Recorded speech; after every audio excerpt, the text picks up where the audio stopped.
Right. Hi, Akshay. Hi Rajat, how are you? I'm doing good. How are you? I'm doing well. Okay. So one thing you brought up in the beginning of this conversation itself was about how we are in an information overload. You hear you have information everywhere. It's on Instagram, it's reels and shorts and YouTube, Correct. right? You have all this information source about investing. Yeah. How do you know who to listen to?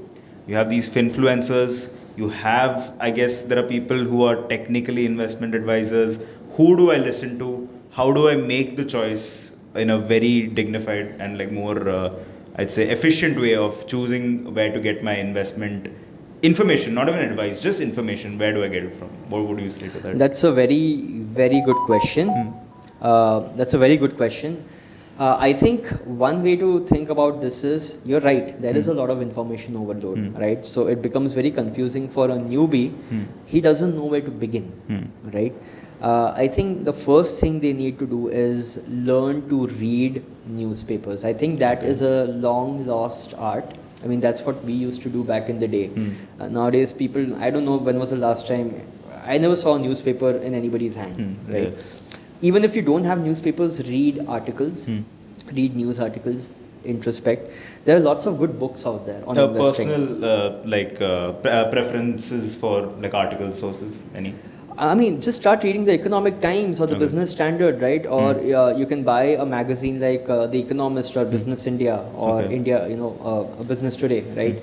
Start reading these magazines, read articles, because over there you get to learn a lot about companies, a lot about businesses. There are lots of thought-provoking journalists who write very thought-provoking articles.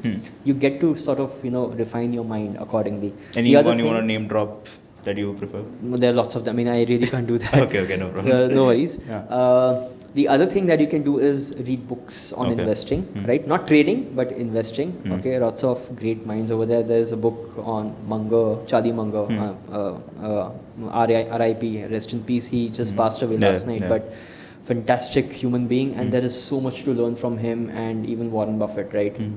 Read about what these investing greats have done. Okay, old school is what I'm saying. Okay, read about what established money managers have done.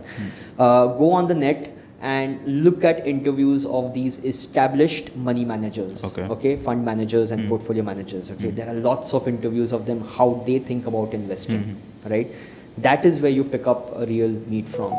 That is what I would do every day, rather than listen to an influencer on YouTube or on Instagram, because what happens is, there is a lot of information crush which happens in 60 seconds or 30 seconds, and you're not giving out complete information. And having incomplete information is equal to basically having no information, right? And sometimes worse, I guess. That's worse. Exactly.